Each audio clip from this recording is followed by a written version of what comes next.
प्रिय छात्रों, मैं सुरेंद्र मिश्रा ज्ञान गोदावरी में आपका स्वागत करता हूं। आप लोग जो अपना समय दे रहे हैं इसके लिए आप हमारी संस्थान की ओर से बधाई के पात्र हैं। हम लोग अलंकार के बारे में पढ़ रहे थे। शब्दालंकार चल रहा है। इस शब्दालंकार में हम लोग यमक को पढ़ा कल। यमक में एक उदाहरण हम लोगों ने देखा कि सजना है, सजना के लिए यानी सजना है, सजना के लिए। ये आपकी गलती नहीं है। आज कल हमारा जो एग्जामिनर है वो पिक्चर को लाइक करता है। जैसे कभी कभी आपसे पूछ लेता है कि दीदी तेरा देवर दीवाना कौन अलंकार है, तो आप देखेंगे कि वहां द वर्ण की आवृत्ति हो रही है। जब वर्ण की आवृत्ति हो रही है तो सीधी सी बात है वह अनुप्रास अलंकार होना चाहिए। यहाँ क्या है, सजना है, सजना के लिए यानी एक शब्द सजना आया, दूसरा शब्द सजना आया। इस एक सजने का मतलब है श्रृंगार करना और दूसरे सजने का अर्थ है पति के लिए। तो दोनों का अर्थ अलग अलग हो गया। जहां दोनों का अर्थ अलग होगा, शब्द एक होगा, वहां यमक अलंकार माना जाता है। आज हमारे यहाँ एक बहुत बड़ी रचना प्रसिद्ध है। हम लोग उदाहरण देते हैं कनक, कनक ते सौगुनी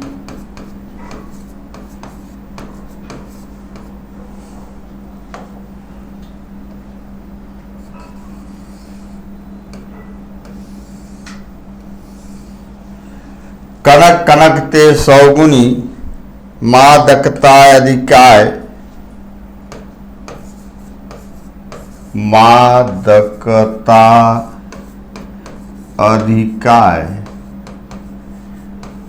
उदाहरण हम लोग दे देते हैं, लेकिन मेरे प्रिय विद्यार्थियों सत्यता है कि अगर आपसे पूछा जाए तो आप भ्रमित हो जाएंगे। मैं बताऊंगा अभी।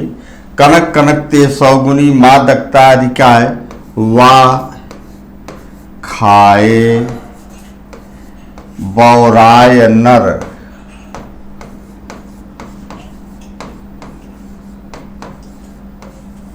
वा खाए, वा पाए, वा पाए बौराय। यहाँ आप देखते होंगे कि कनक शब्द दो बार आया है, एक कनकी एक कनकी। हमारे जो विद्वान हुए, व्याकरण हुए, उन्होंने इसका स्पष्टीकरण दिया। यानी अब कनक कनक आया, पहले कनक का अर्थ क्या होगा, दूसरे कनक का अर्थ हो क्या होगा, यह मुझे नहीं मालूम है। इसी को मालूम करने के लिए आपको नीचे आना होगा। यानी पहले कनक का अर्थ है खाने से और दूसरे कनक का अर्थ है पाने से। यानी एक कनक खाया जाता है और एक कनक को पाया जाता है। अब यहाँ हम बात करते हैं पहले कनक की। प्रिय विद्यार्थियों, अगर आप लोग देखें तो इस कनक को हम लोग धतूरा मानते हैं। कि धतूरा क्यों मान लेते हैं, क्यों मान रहे भाई? इस कनक के चार अर्थ माने जाते हैं। सोना भी हो गया, धतूरा भी हो गया, गेहूं भी हो गया, प्लास भी हो गया, नागकेसर भी हो गया। यानी इस कनक के अर्थ में बड़ी पंचायत हमारे व्याकरणों ने निकाली। सोना, धतूरा, गेहूं, प्लास, नागकेसर। अब देखिए पहली बात इन्होंने रखा क्या, खाए, यानी पहले वाली चीज जो है खाने वाली है। अब खाने वाले में तो हम लोग गेहूं भी खाते हैं, सत्य है। लेकिन हमारा कवि जानता था कि कहीं हमारा विद्यार्थी उलझे न, इसलिए उसने एक शर्त रख दी, टर्म्स ऑफ कंडीशन, मादकता, खाने वाली वह चीज जिसमें नशा हो। अब नशा के लिए तो लोग बहुत जुगाड़ करते हैं, अनेकों प्रकार के आइटम प्रेस करते हैं। तो यहाँ अब देखिए, सोने में नशा नहीं होगी, धतूरा खाया जाएगा, इसमें नशा होगी। गेहूं, अगर गेहूं में नशा हो जाए तो लोग आटा पिसा के जेब में रोटी बनवा के लिए रहे, जब पीने की इच्छा हो तो दर से 2 रोटी खाएं, 1 गिलास पानी पिए, साले क्या बात है, तो नशा हो गया। तो यहाँ जो है नशा की बात करते हैं तो धतूरा में ही मादकता होती है। धतूरा जब हम खाते हैं तो नशे का भाव पैदा होता है।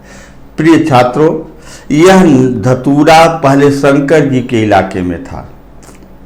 शंकर जी खाते थे, भली भांत इसका प्रयोग करते थे। लेकिन जब मानव इसका प्रयोग करना शुरू हुआ तो धतूरे की आमद कम हो गई। शंकर जी भांग की ओर चले गए, गांजे की ओर चले गए, मानव उनका पीछा करता चला गया। लेकिन हाँ, एक चीज है, एक जगह मानव के साथ शंकर जी नहीं पहुंच पाए। अब मानव ने इस कनक को धतूरा तो माना, तो धतूरा जब मिलना बंद हो गया तो धतूरा कन्वर्टेड इनटू शराब। अब हमारा मानव शराब जब इसको पीता है तो उसके अंदर मादकता उत्पन्न होती है, और जब मादकता हुई तो नशे का भाव हो गया, अधिक है। अब दूसरा जो हमारा लिया गया, पाए। अब पाने में धतूरा पाने से तो मादकता होगी नहीं, मादकता होगी सोना। यहां सोने का मतलब हमारे वैयाकरणों ने रखा कि अगर सोने का अभिप्राय है अहंकार, धन।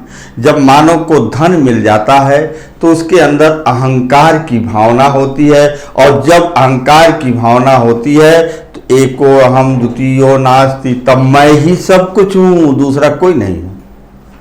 तो यानी कहने का अभिप्राय है कि शब्द की आवृत्ति बार बार होगी, लेकिन उसके अर्थ में परिवर्तन होगा, अर्थ में अंतर होगा।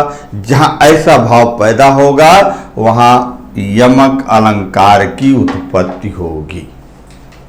आइए अब हम लोग चलते हैं दूसरे अलंकार की तरफ। वह अलंकार है इश्लेष अलंकार।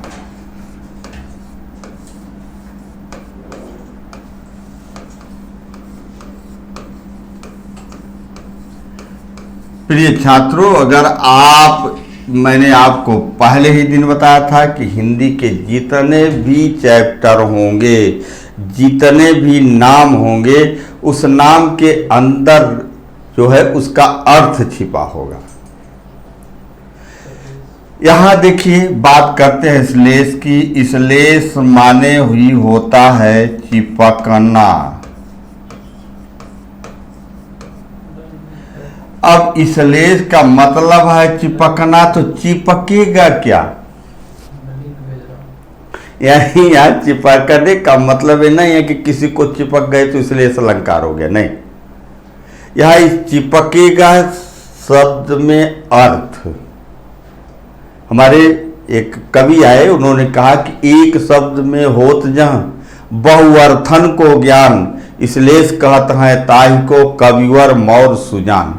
सुजान कवि आए, उन्होंने, मेरे भाई अगर आपको देखना हो तो अलंकार मंजूषा उठा के देख लीजिए, बहुत गजब का आइटम पाएंगे आप उसमें। जितने भी अलंकारों का वर्गीकरण किया गया सबको गीत के माध्यम से।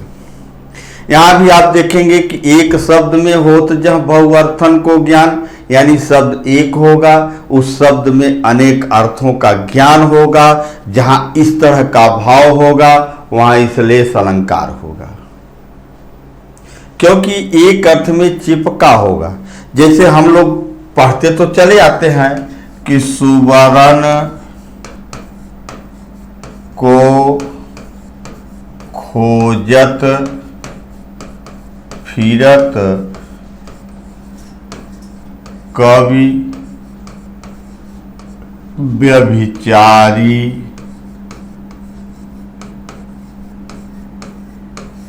और चोर। यहाँ हम लोग देखते हैं कि विद्यार्थी हमारा इसका उत्तर नहीं समझ पाता है। क्यों? क्योंकि हम लोग ध्यान नहीं देते हैं। यहाँ कहता है कि भैया इसमें कौन शब्द है जिसके कई अर्थ हैं। अरे मेरे भाई, अजीर उठ कर अब कहाँ जाइएगा, और जहाँ जाइएगा वहाँ वो श्लेष का उदाहरण ही पाइएगा। देखो ना, इसमें दिया हुआ है खोजा किसको जा रहा है, तो सीधी सी बात है सुवर्ण को। आया, किसको खोजा जा रहा है? सुवर्ण को। कौन खोज रहा है? पहला कवि, दूसरा व्यभिचारी और तीसरा चोर। तीन लोग ढूंढ रहे हैं। कवि क्या ढूंढेगा? व्यभिचारी। व्यभिचारी का मतलब समझ रहे हो? नहीं, अगर नहीं समझोगे तो खुद फंसे रहोगे। व्यभिचारी का मतलब होता है बुरी आदतों वाला। जब कोई लड़की जा रही हो तो हमारे मुख से अनायास कुछ कटाक्ष उत्पन्न हो जाएगा और मुंह से निकल गया, हाय मर जाएंगे, तेरे बिन मर जाना। तो यहाँ पर जहाँ ये भाव पैदा होगा वहाँ पर व्यभिचार के भावना पैदा होगा। चोर तो आप लोग जानते ही हैं, ये ऑलराउंडर है, फेमस होता है। तो यहाँ बात करते हैं कवि क्या। जो देखिए, अब इसको तीन लोग ढूंढ रहे हैं। पहले ढूंढ रहे हैं कवि महोदय, दूसरे ढूंढ रहे हैं व्यभिचारी महोदय और तीसरे ढूंढ रहे हैं चोर महोदय। अब सबकी ढूंढने का मेरे भाई नजरिया अलग अलग है। इसी शब्द में कई अर्थ छिपे हुए हैं। कितने अर्थ छिपे हुए हैं? तीन। व्यभिचारी के पक्ष में, कवि के पक्ष में और चोर के पक्ष में। देखिए कवि क्या ढूंढेगा। कवि जब इसको ढूंढेगा तो इसको खंडित करके ढूंढेगा। सु धन वर्ण, कवि यह ढूंढेगा। सुधन वर्ण, सुधन वर्ण का मतलब हुआ सुंदर अक्षर। वह कवि हमारा ये चाहता है कि हमारी जो रचना हो, उसके जो वर्ण हो, उसका जो भाव हो, वह सुंदर हो। यह कवि ढूंढेगा। अब व्यभिचारी क्या ढूंढेगा? अब आप लोग जानते हैं कि अगर वो व्यभिचारी है तो क्या ढूंढेगा? वह ढूंढेगा सुधन वर्ण, सुंदर रंग वाली स्त्री, सुंदर रंग वाली स्त्री। अब यह बात समझिएगा कि सुंदर रंग वाली स्त्री का मतलब क्या है। गौरवर्ण हो, इजहार निकलता है, विज्ञापन आप लोग देखते होंगे तो वहाँ निकलता है कि लंबे कद की हो, छहरे बदन की हो, गौरवर्ण हो। यहाँ इसे नहीं, सुंदर का मतलब है कि ये नहीं है कि काली कलूटी स्त्री जा रही है और कहते कल्लो रानी कहो तो अभी जान दे दूं, नहीं। अगर ऐसा है तो नहीं ढूंढेगा। तो वह सुंदर रंग वाली स्त्री ढूंढेगा। अब बात करते हैं चोर की। चोर महोदय सुंदर अक्षर नहीं ढूंढेंगे। क्यों नहीं ढूंढेंगे? पकड़े जाएंगे। प्रमाण आप देख सकते हैं कि अभिज्ञान शाकुंतलम में जब शकुंतला की अंगूठी गिर गई तो मछली ने निगला, और जब मछली को मछुआरे ने पकड़ा तो बाजार में बेचा, और जब बाजार में बेचा उसके पेट का ऑपरेशन हुआ तो निकला क्या? अंगूठी। अब वह अंगूठी लेकर के जब सुनार के यहाँ पहुंचा तो पकड़ा गया। तो चोर को यह डर है कि यह तो नहीं लेंगे भाई। अब उसकी समस्या दूसरी आती है कि सुंदर रंग की स्त्री वो चॉइस नहीं करेगा। क्यों नहीं करेगा? ऑलरेडी है उसके पास। और एक के लिए तो चोरी कर रहा है, तो दूसरी को लेकर के क्या किसी का मर्डर करेगा? नहीं। अब वह सोने के वास्तविक तत्व की ओर जाएगा, वह होगा स्वर्ण। स्वर्ण का मतलब ही होता है सोना, यानी सुवर्ण का पर्याय सोना भी माना जाता है। तो कुल मिलाकर के एक ही शब्द में जब कई अर्थ चिपके हुए हों। अब दूसरा भी देख लीजिए उदाहरण।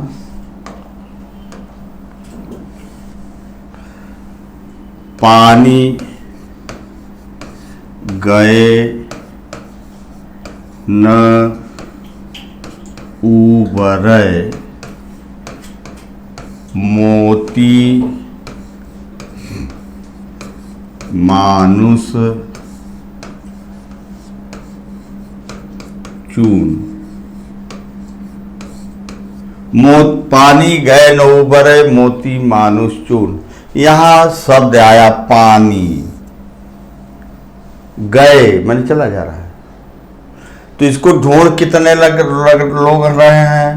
पहला मोती, दूसरा कौन ढूंढ रहा है? मानुष, तीसरा ढूंढ रहा है चून।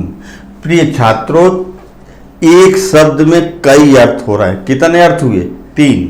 पहला मोती के पक्ष में, मनुष्य के पक्ष में और चूना के पक्ष में। अब देखिए सबका अलग अलग व्याख्यान होता है। जैसे मोती के पक्ष में 2 विकल्प मिलते हैं, एक तो चमक से, दूसरा जन्म से।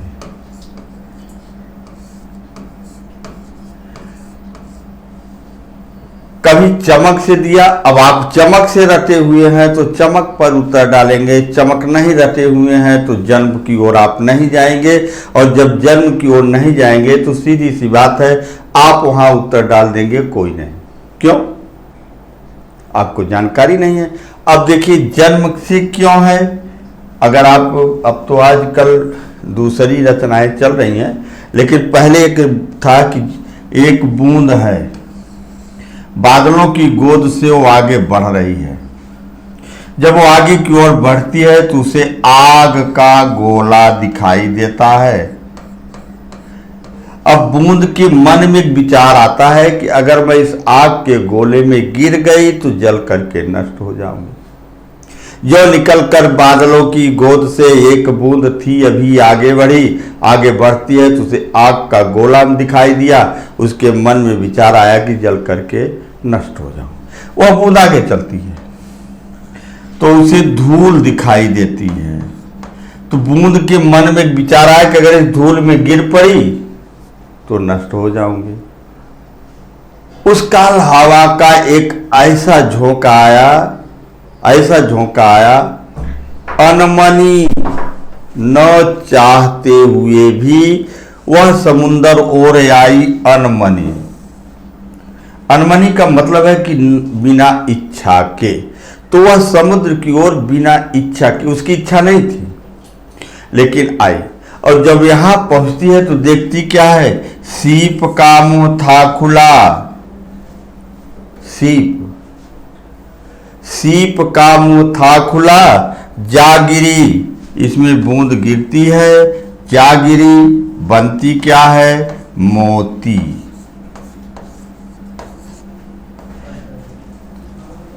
तो यहां इसका जन्म हो रहा है। तो यह जन्म, इसलिए इसको जन्म से भी माना जाता है, यह सत्य है। तो मोती के पक्ष में फिर इसके आया मानुष। तो मानुष के पक्ष में होता है मान, मर्यादा, प्रतिष्ठा। देखिए मेरे प्रिय छात्रों, एक बहुत बड़ी चीज बता दे। जब आदमी पहले इस तरह की मूंछ रखता था, और जब इस तरह की मूंछ रखता था तो पिताजी कहलाया, और जब इसमें सुधार हो गया, यानी ये पोर्शन हट गया, तो डेडी हो गया। डेडी माने आप लोग जानते होंगे, अच्छे विद्यार्थी हैं, समझदार हैं, मरा हुआ, यानी हम पहले से ही मारते चले जाते हैं। और नहीं, डेडी नहीं, पापा हुआ, तो यहाँ पापा हुआ। और जब ये भी पोर्शन खत्म हो गया, बिल्कुल खत्म हो गया, तो पापा हो गया। पापा यानी पाप को ही अंगीकार करने वाला। तो इस तरह के विकल्प चलते हैं हमारे यहाँ बहुत पहले थी। आज मॉडर्नाइज युग हो गया है। आज किसी को कह दीजिए मेरे भाई कि आप नियुक्ति के लिए हस्तलिखित आवेदन पत्र लिखें, मैं आपसे स्पष्ट कह देना चाहता हूं कि अगर आपको कह दिया जाए तो नहीं लिख पाओगे। क्यों नहीं लिख पाओगे? जब एक प्रधानाचार्य को पत्र नहीं लिख पाते हैं, अवकाश का पत्र नहीं लिख पाते हैं, तो नहीं लिख पाएंगे। क्यों? जमाना आ गया कंप्यूटर का, पहुंचे, रिज्यूम बनवाए, धड़ से सबमिट कर दिया।